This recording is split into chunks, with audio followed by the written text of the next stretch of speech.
What's up, guys? Thank you for tuning in. It's Mixology Matt here, and we are joined with a very special guest to do our Rum Explained. Welcome, Rob and Wynee. How you doing today? I'm good. I'm ready to drink some rum and talk about rum.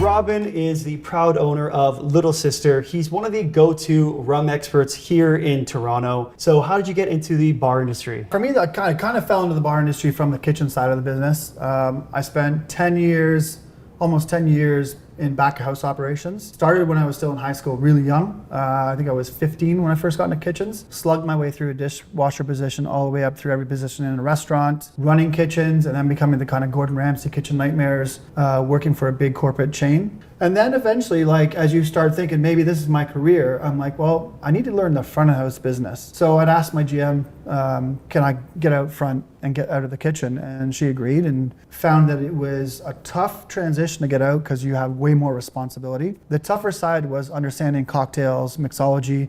Coming from a kitchen background, you don't really understand the bar world, but you do understand your palate and the culinary side of drinks. So coming up with original recipes wasn't an issue because you understood flavor profiles. Got out of the chain restaurant in the corporate world, went into small, privately owned restaurants, and out front for the last 20 years. I think you made a really important point. Like, that culinary background is definitely going to help with your flavor profiles. And 100%. I've seen that on your menu a few times, the Hawaiian pizza. Yeah. A great example. Yeah. If you want to know what I'm talking about, you got to go to his restaurant, Little Sister. The food's fantastic. The drinks are amazing. And there's a little hidden bar downstairs. I won't ruin the surprise for you. Fair, yeah, XXX. Let's talk about rum. Yeah. In the simplest of terms, what is rum? A great man, Richard Steele, once said, and I'll use it and quote him every single time, rum is made from sugarcane, not sugar. So when you talk about sugarcane, we know it's a tall grass. We know that grows in tropical regions of the world.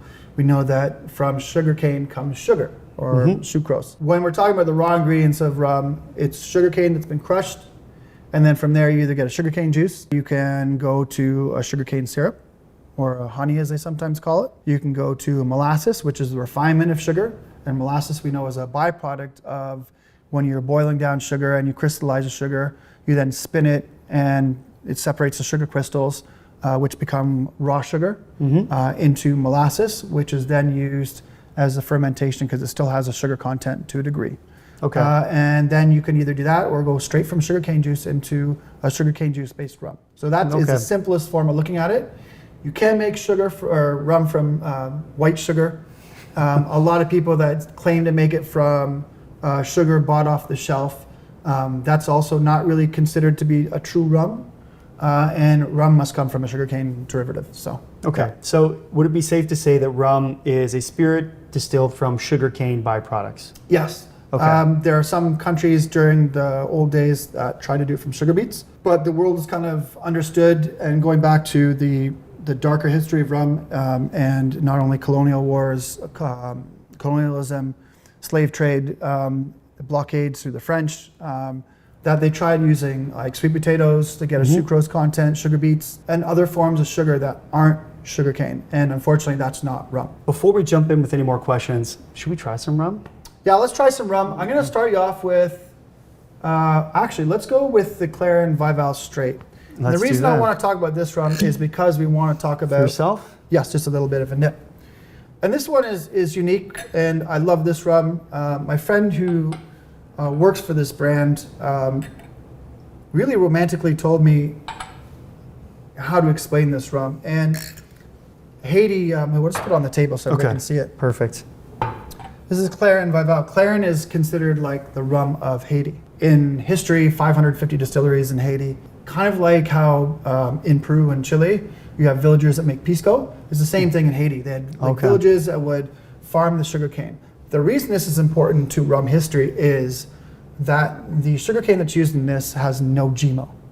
Because the world kind of left Haiti to defend for itself when the French left when Haiti got its independence. And they tried to make an example out of Haiti and left them to fend for themselves. And the good thing about this is that there's no pesticides, no GMO. The cane that's being grown is growing the same way it was 300 years ago. They haven't changed anything. Wow. So you're getting old varieties of sugarcane that have not been touched by, man, haven't been modified, and they still farm it by hand. They still cart the sugarcane up the hills to the distilleries with donkey carts. They put the sugarcane through a crusher, which a donkey goes around in circles, and then they boil it down to make a sugarcane syrup or honey, and then they go straight into the small 50-liter or smaller pot stills, and it's distilled to proof, which means they only distill it once. And that to me is the same way they've been doing it for 200, 300 years. They haven't changed a thing about it. And Nice. there are different distilleries in Haiti that make clarins. This brand of clarin is Vival, and that's one. You have Clarin Samson, you have Sejoux, you have and Communal, and you have other ones like Saint Benevolence. And these are all rums that are being made in Hades, in clarins, we should say, that are being made the old style way. Long ferment, wild open yeast coming into the open air tanks, so you're getting a spontaneous yeast combustion happening. And it's such a unique way of looking at the fermentation.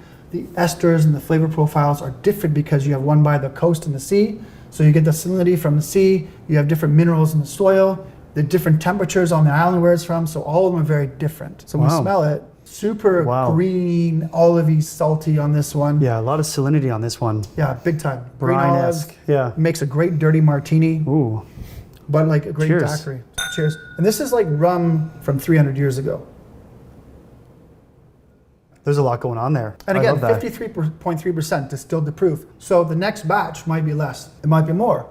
A lot of things that we want to talk about in distillation is the fact that the weather outside, the temperatures, wherever you're distilling, could change the proof in a cocktail or The for the rum. terroir, yes. Terroir, yes. Terroir in rum is sometimes people say there's no such thing as terroir in rum.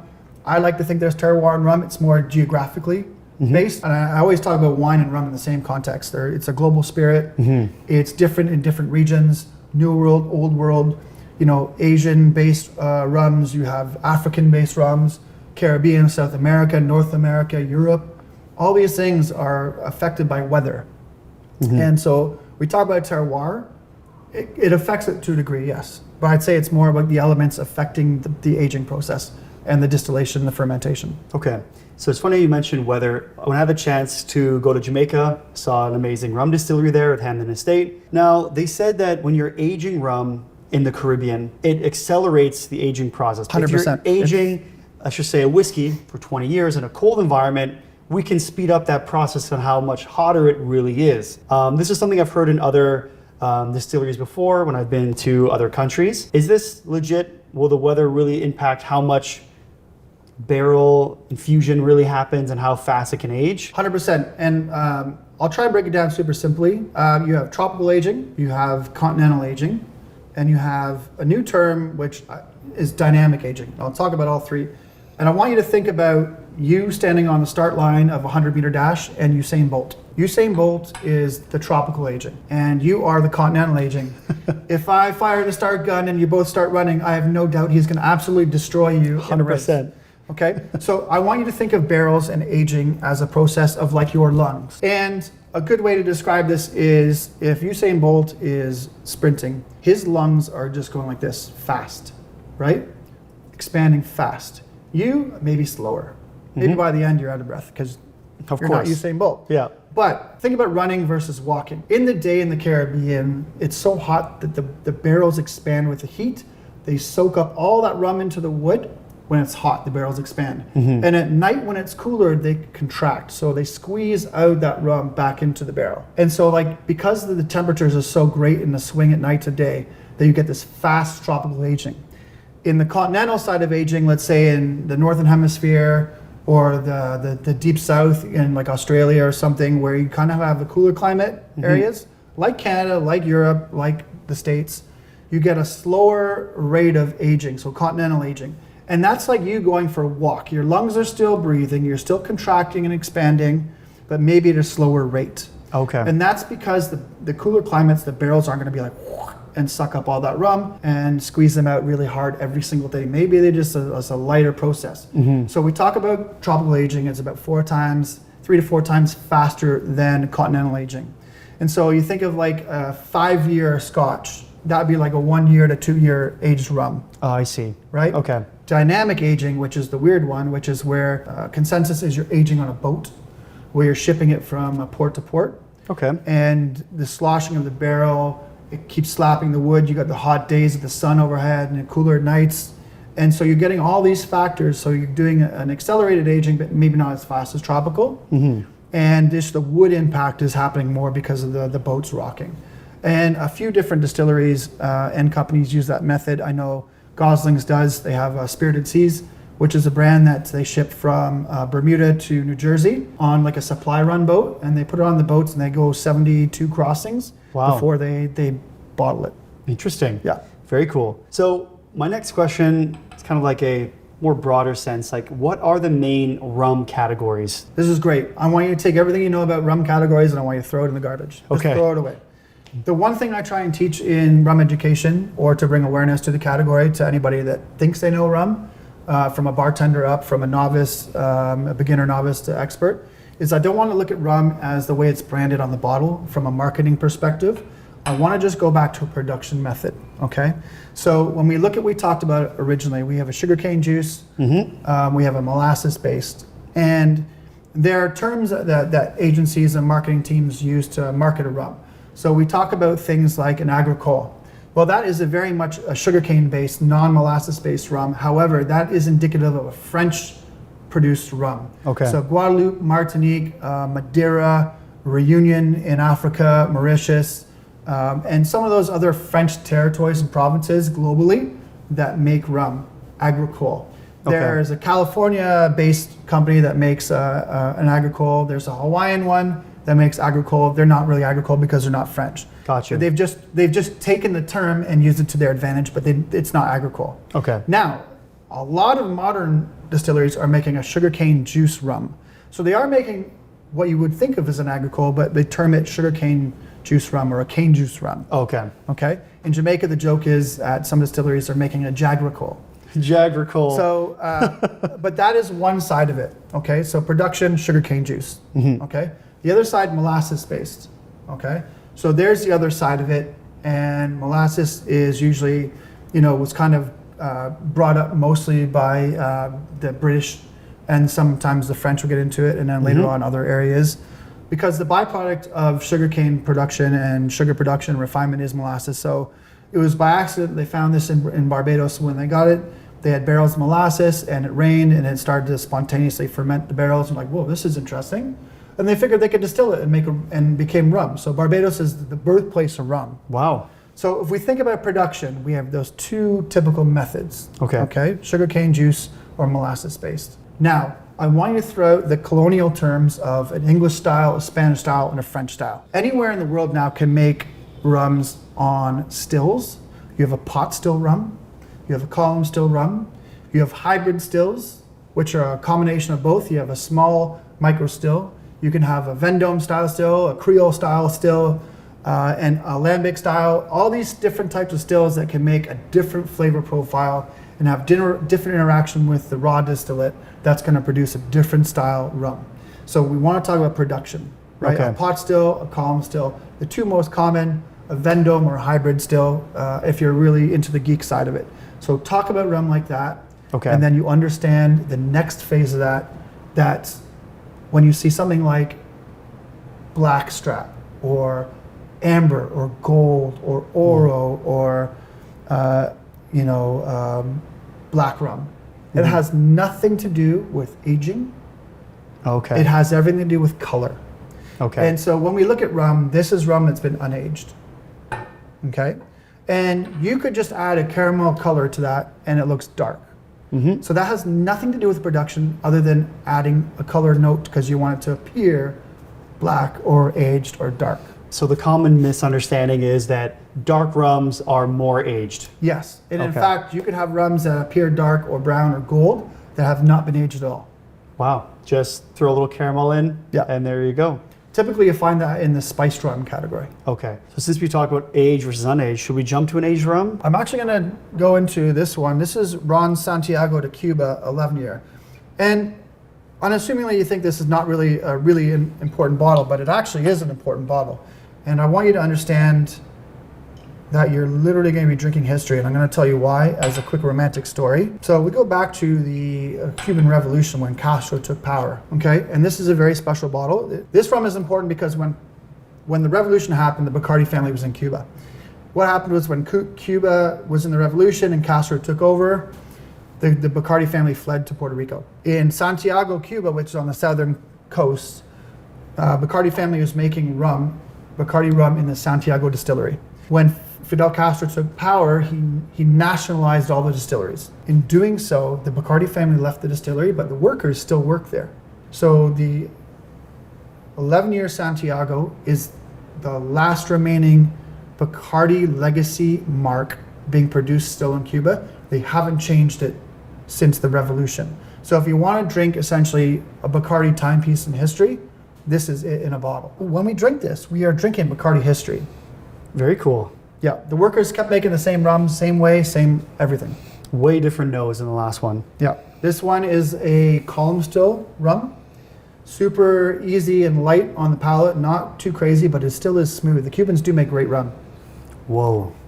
Right? This is fantastic. And you are drinking a piece of history when you drink this. And I think that's also a great thing when you kind of get on your rum journey, is you learn to appreciate history more than you do the rum itself. And the rum is kind of like the enjoyment factor of learning about the history of the brands, the distilleries, the countries, their history. As you're kind of talking about starting, let's just say, someone's rum journey, it's the perfect segue. What advice would you give to a shopper? They go into their local liquor store. How would they go about shopping for rum? One thing I talk about is transparency and understanding there are two sides to the business of rum. One is the production, one is the marketing side of it. Okay, and then you have rums that are formulated based on a perception of what the customer wants, and then a brand takes hold of it and says, we want to market it this way, and then they ship it off as a product to a customer. Very few people that make the rum actually do the whole journey to the bottle on the shelf. And the problem with that is that they make a rum and then somebody kind of manipulates it and makes it what they want for their own purposes and reasons.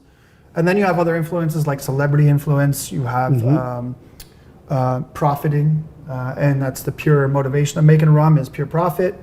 Maybe you want a flavor profile that fits a segment like the spiced rum market or the flavored rum market. Maybe the perception is that rum is sweet, and actually rum is not sweet. If it is sweet, the myth on that is that they've typically added something to make it sweet. Okay. Rum does have a rich flavor profile, but typically if you taste something that's sweet and it's under 44%, typically they've added stuff to it. I've got a couple more big questions for you. Yeah. Obviously, being a very well-known bartender, if someone wants to try a rum cocktail that's more than just rum and Coke, what would be your recommendations? I like to go by the shake, stir, sip. Okay. So a shaken cocktail, you can have a daiquiri, you can have a riff on a daiquiri, you could even riff on other cocktails like a paper plane with a different rum in it. You can make other classic cocktails. Mai Tai, perhaps? A Mai Tai, you get into the tropical and tiki side of it. Painkillers, dark and stormies. There are tons of cocktails you can find online that kind of make a rum look better than it is. Okay. Right? Because you've added all great things to it. Nice. I think a rum is a good base. Think of a tree trunk, and then you add flavors on top of that, and it's a great cocktail. A sipping or like a stirred cocktail, like a Manhattan or Old Fashioned.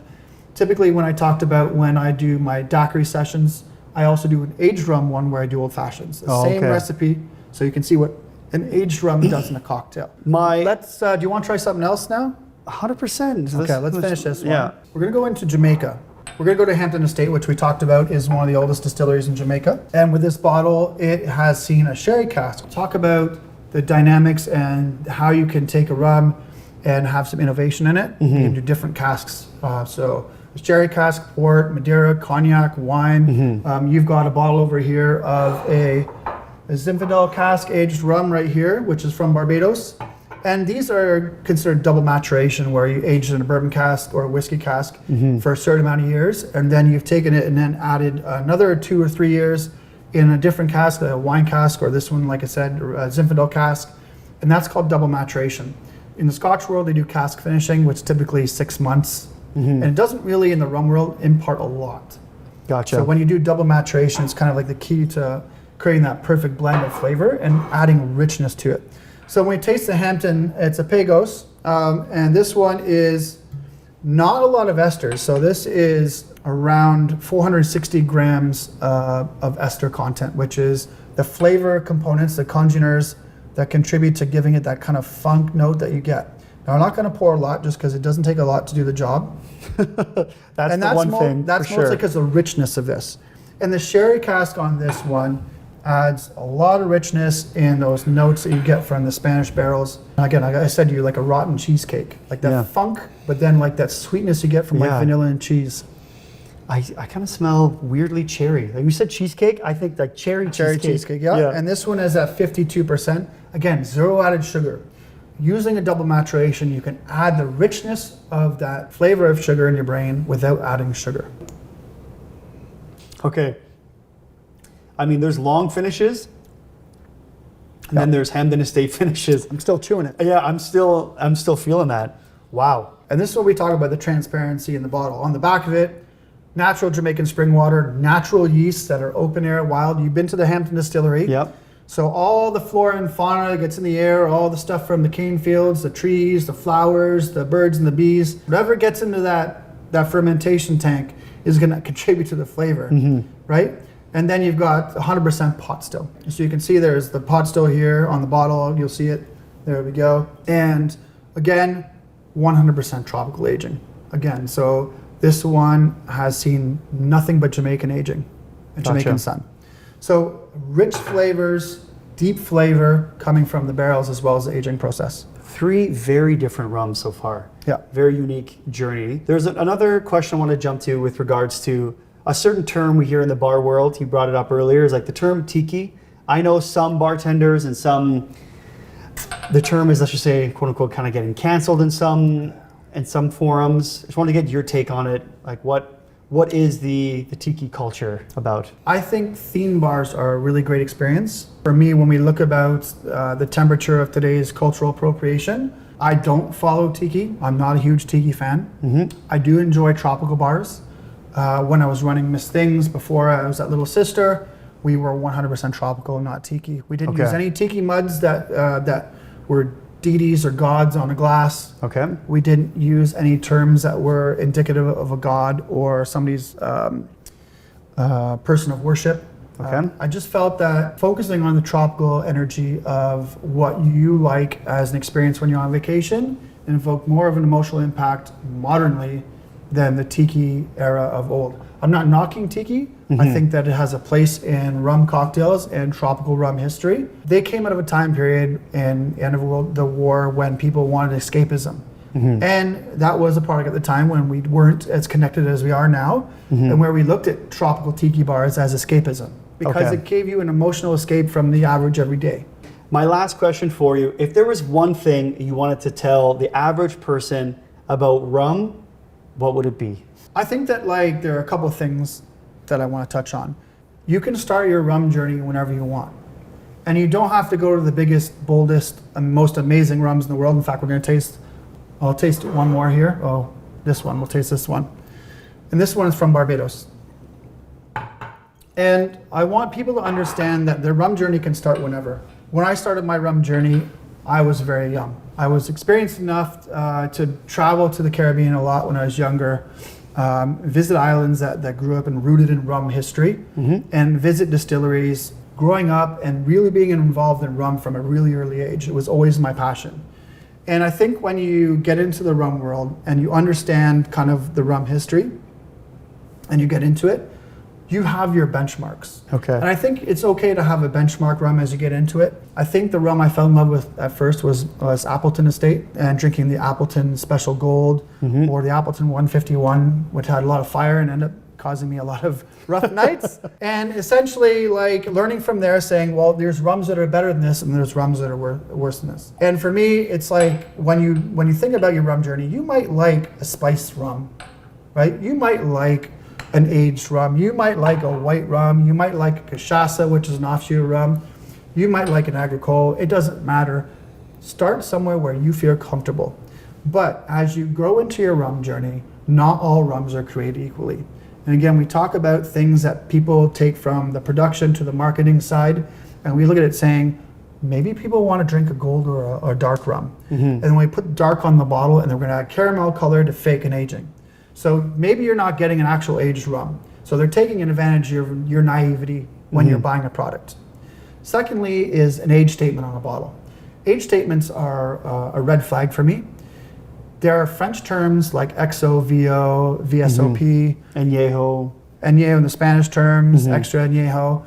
You have minimum age statements like in Cuba and Jamaica and in other islands where it's like the lowest age on the bottle. If it's like Havana Club 7, the youngest rum in that bottle is a 7-year. It could be a blend of 12, 15, 40, whatever it is to create the consistency of that blend from batch to batch. Okay. Right? You're never going to get a true 7-year every single time. It's going to taste the same.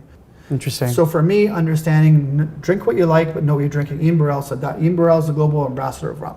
Robin, where can people find you today? I'm at Little Sister Restaurant on King Street and Portland. We're on Portland Street.